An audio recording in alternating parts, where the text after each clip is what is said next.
So, review Star Wars The Last Jedi. That was the plan. I quickly realised this is not going to fit into a 10-minute film, so I thought, how am I going to do this? How am I going to condense all this stuff into one video? Because this was the film that split fandom down the middle. This was the film that people loved, and this was the film that people hated. So I thought, you know what would Hollywood do? What would George Lucas do? And I realised it was simple. Create a trilogy. So, this is episode 1 of my Star Wars The Last Jedi review, The Phantom Disney. I'm not one to shy away from opinions, so I will be saying what I thought about the film, and it may not match with what a lot of you might think. So please, if you're afraid of spoilers or if you're afraid of opinions, look away now. It was quite a basic storyline to a sci-fi film. You technically had the 3 elements. You had the predicament with the First Order, you had Rey's kind of Jedi journey, and you had the Finn-Rose subplot to solve the dilemma with the First Order. So it's quite a simple thing, splitting up the 3 main new Disney, new Star Wars characters, going down 3 separate elements, and then kind of bringing them all together at the end.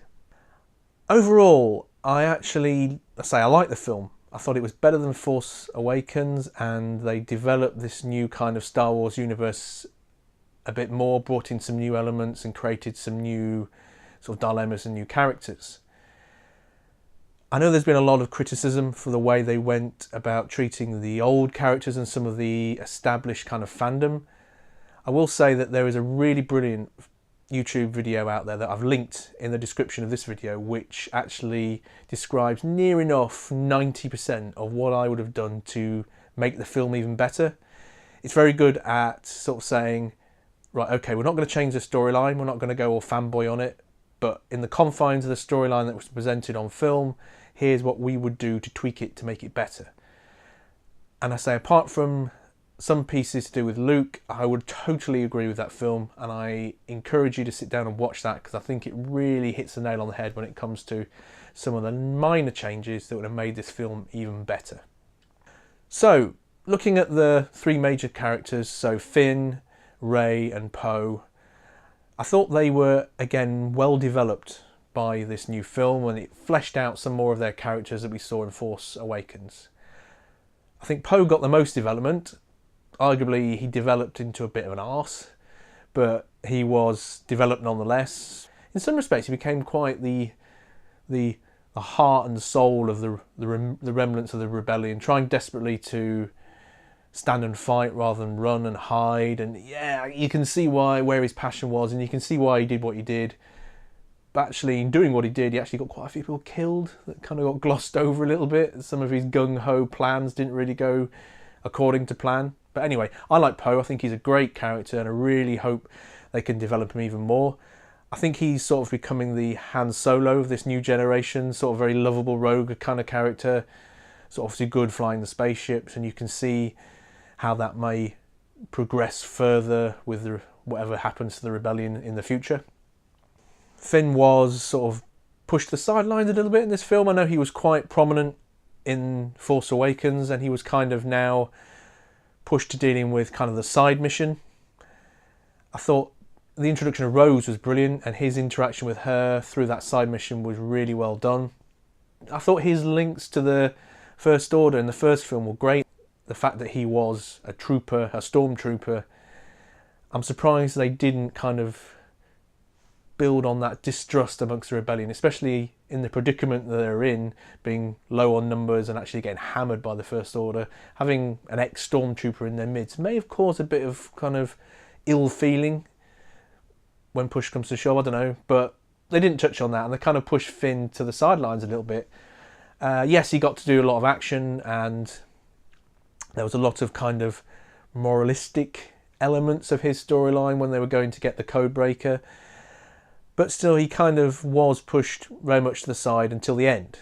And granted, the scene right at the end when he was going to sacrifice himself for the rebellion, it was good. And I actually thought they were going to kill him off. I really thought, bloody hell, they're going to pull the trigger on this, and they're actually going to get him to sacrifice himself for the rebellion.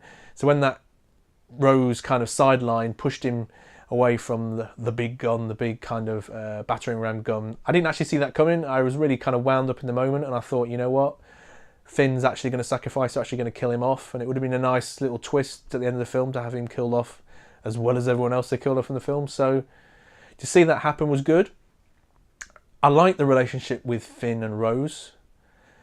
I like it better than his relationship with Rey. Obviously, you've kind of got the building of a love triangle now between Finn and Rey and Rose and Finn. I hope they don't really go down that road, because it's quite nice that Finn and Rose, they play nicely off each other. They're nice characters.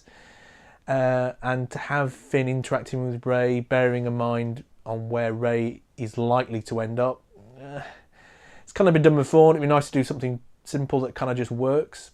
But hey, episode 9, is it episode 9? 7, 8, 9? Yeah, episode 9. Who knows what's going to happen in episode 9? So, Rey. She is the main character, obviously, of these new Star Wars films. Her and Kylo are kind of very now interlinked. Her film, her journey was really finding Luke and becoming essentially a Jedi. That was kind of her remit in this film, to get Luke back in the game. I like Rey. I really like her as a character, but she came off as quite whingy and quite kind of whiny and quite, I don't know, I can't think of the word. I think whingy is the word I'm going to use. In her pursuit of Jedi training and getting Luke on board. I don't think she was developed that much as she could have been from Force Awakens. Force Awakens, she was great. I think she was a refreshing change, but in this one, she became very two-dimensional, in the sense that she was only really there to find out what happened to her parents and to get Jedi training and to get Luke on board, and there was nothing much else there, no more substance. I think the link between Kylo and Rey was done interestingly, is probably the right word.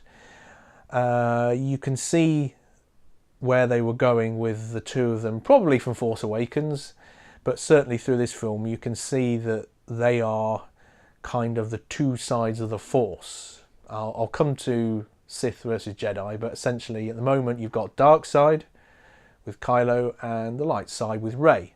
Although with both of them, they seem to be kind of drifting from one side to another, depending on the situation.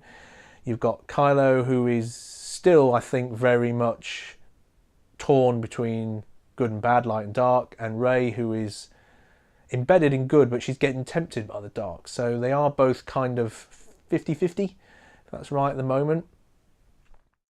Thanks for watching. Please like and subscribe, and check out the remaining episodes of my Star Wars The Last Jedi review.